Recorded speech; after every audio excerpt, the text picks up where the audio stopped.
Hey guys, this is Ben at Showtime MMA. It's a brand new YouTube channel. This is going to be our first video. We're going to be talking all things UFC, all things MMA, all things fighting. Going to get into it with, the most recent event, which was this weekend's just gone UFC 321.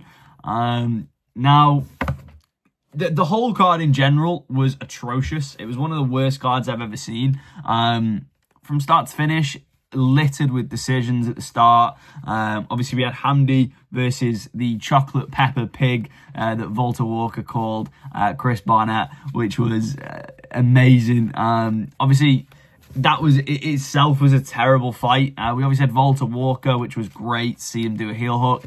But who was he fighting? Louis Sutherland, who genuinely looks like he holidays in Benidorm. And got on to, we had Quillen Salkeld versus Nascarat, which was a great head kick. But probably the only moment I would say in the whole card that I was like, wow, this is amazing. We had Azamat Mirzakhanov beat Alexander Rakic in about 2 minutes, which was great. But Rakic just dipping down on a man who's about half his size, dipping his head down straight into a jab, falls over and pulls the old Anthony Smith fetal position. Obviously, Jailton Almeida deciding he doesn't want to fight itself was just, it's terrible. And the UFC should genuinely cut Jailton Almeida after that fight. It was embarrassing to watch. There's no reason he should be still in the UFC. He advocates for no fighting in a sport where fighting wins you fights. I'm so glad the judges scored it that way. I really didn't think they were going to. I thought Jailton was going to win, but incredible judging. Then we had Umar versus Mario Batista. Mario Batista put Umar to absolute work.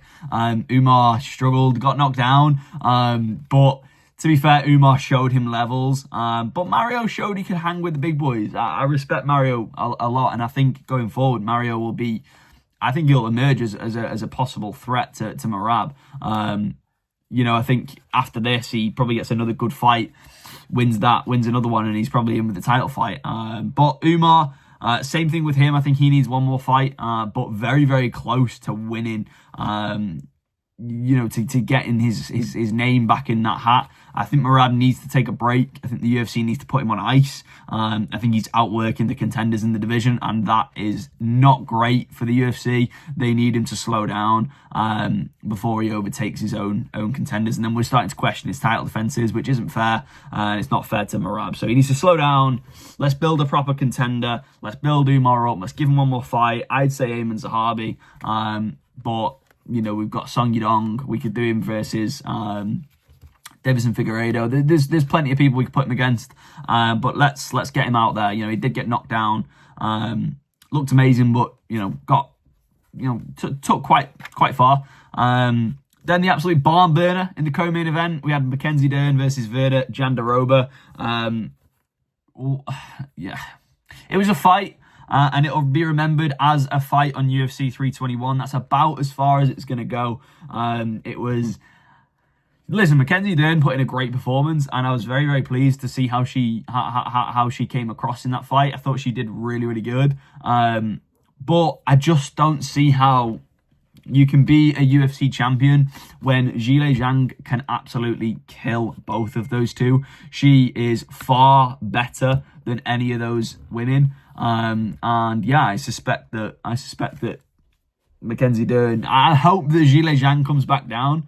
Zhilei Zhang, no, it's Wanli Zhang. What am I on about? Zhilei Zhang is a big, massive boxer. What am I on about? But anyway, that's the good point, right? Who cares? No one cares about that division.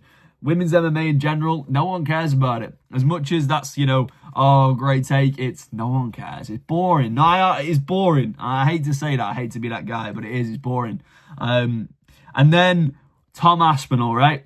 Tom Aspinall versus Cyril Gane. Listen, I'm a Brit, right? I live, if not within an hour of Tom Aspinall.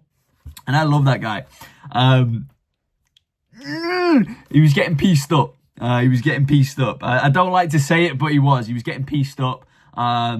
Blood trickling down his nose. just in a position where he's like, oh, it's not great. And yeah, I wasn't happy with it. I thought, is Tom Aspinall falling down? Are we seeing the end of Tom Aspinall? But listen, he held in good. I thought his 1-2s were amazing. He was super fast, super crisp. But Cyril Gahn can deal with that. That's Cyril Gahn's, he just keeps you at range. Jab, jab, flick, flick. And Tom needs this stationary bang, bang, 1-2, bang, 1-2.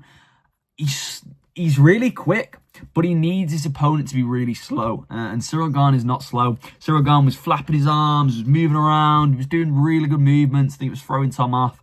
But Tom was doing really, really good with the kicks. Low leg kicks, knocked him off balance once. A couple of high kicks. Tried a spinning back kick at one point. I think one landed, but then I also think he did one. Almost like he was reminiscent of, I think he was like trying to pretend he was John Jones. He was reminiscent of the spin that John Jones did in Cyril Gahn's fight. And he laughed it off.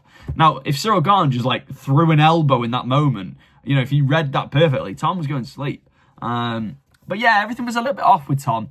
Dana hates Tom. Dana hates Tom for two reasons. Obviously, he forced his baby boy out of the UFC, and his dad, for some stupid reason, is going around publicly saying that they're not going to sign a UFC contract, and that's fucking dumb from Andy. They need to rebook the fight. The eye poke itself was terrible. Cyril Gahn should not have done that, and I don't know why people are on Cyril Gahn's side. It was a bad eye poke, and that's really all there is to it. Cyril Gahn needs to be held accountable for that, but they need to rebook it straight away. If they're going to do Ilia Topuria versus Paddy Pimblett on that 1st January first card, which I hope they do, then why not just make that the co-main event? Get them both in there, build the two English lads, build it around them, build it around Ilia. I think that makes perfect sense. If not, maybe they could headline the card in March, or but if it was me and I was the matchmaker, but I'm not, I'd get them in there pretty much straight away. You could stick 3 title fights in New York. You could stick another title fight on the December card. Get them in there. Get them in there straight away. It was an eye poke. Tom is not hurt. There's no reason to stop it. So yeah, that's the kind of roundabout what I think to UFC 321. If you like the video, leave a like and drop a subscription. It means a lot. Obviously, it's a brand new video. I'll be posting every day. Trying to hit 10k subscribers as soon as we can. But obviously, I know this is a long journey. Cheers, guys.